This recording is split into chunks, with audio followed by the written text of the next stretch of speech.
Galit na galit pa rin, Keith Thurman pinatikos ang maagang paghinto sa laban nila ni Sebastian Fundora. Naniniwalang siya ang mananalo kung hindi raw pinahinto ang laban. Mark Magnifico magsayo, may kailingan sa kanyang paparating na laban. Sa bawat suntok may pangarap, sa bawat knockout may kwentong pinaghugutan. Mula sa mga probinsya hanggang sa world stage, hindi lang tayo nagbabalita, nagbibigay tayo ng boses ang hindi pa napapansin ng mundo. Samahan niyo akong busisiin ang bawat kwento at bawat sakripisyo ng mga mandirigmang mga Pilipino.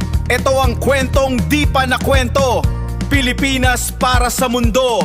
Pilipinas para sa mundo. Hindi na itago ni one-time Keith Thurman ang kanyang pagkadismaya matapos ang kanyang kontrobersyal na pagkatalo kay Sebastian Fundora. At ayon kay Thurman, masyadong minadali ng referee ang pagpapatigil sa laban na sana ay naging mas matindi pa ang aksyon.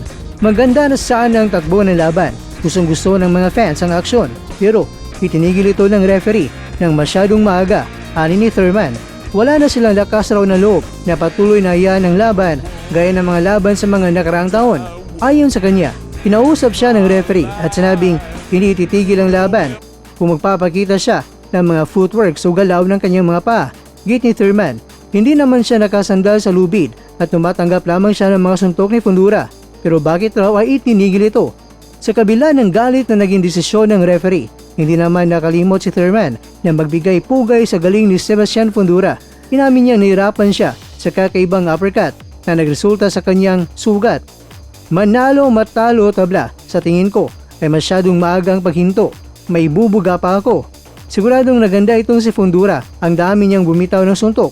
Yung uppercut na tumama sa akin at nagpasugat sa akin ay isang kakaibang suntok na hindi ko pa naranasan noon. Ani ni Thurman.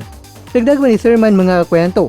Taas noo pa rin siya na lalabas ng arena dahil alam niyang natalo siya ng isang mahusay at batang kampyon. Samantala, Mark Magnifico magsayo, inanunsyo na ang kanyang kapanapanabik na pagbabalik sa ring ngayong April 5 sa Amerika.